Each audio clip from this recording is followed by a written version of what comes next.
Lagak tak kena. Pokok you.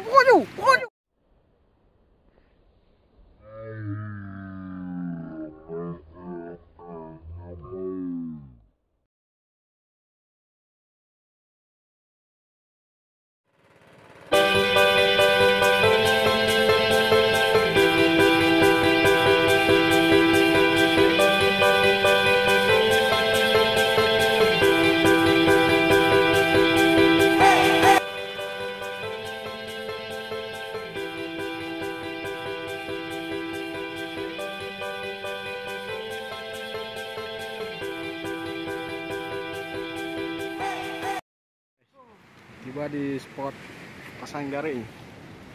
Nah, melalui jalur ini.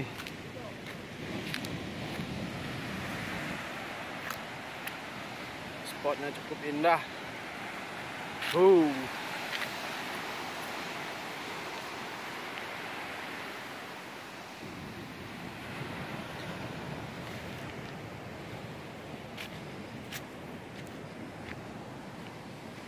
Nah ini guys, jalur Punai. Oke, tim kita sedang melakukan pengikatan jaring.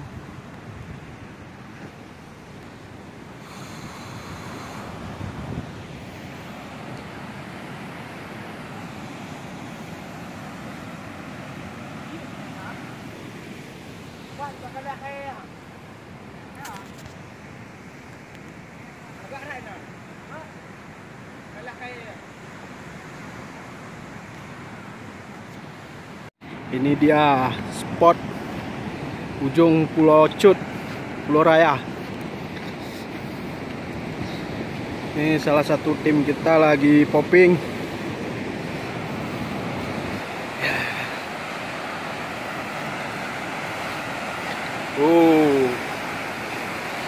Mantap spot popping.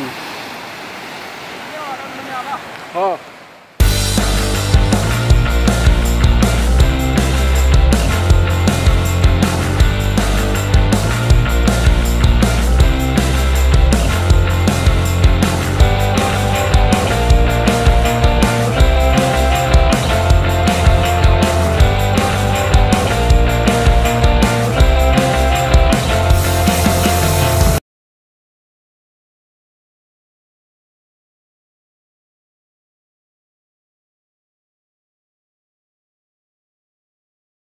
Oke guys, dapat satu ekor lagi betina.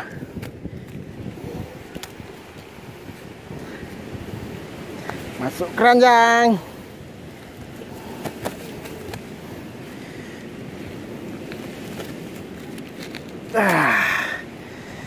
Oke.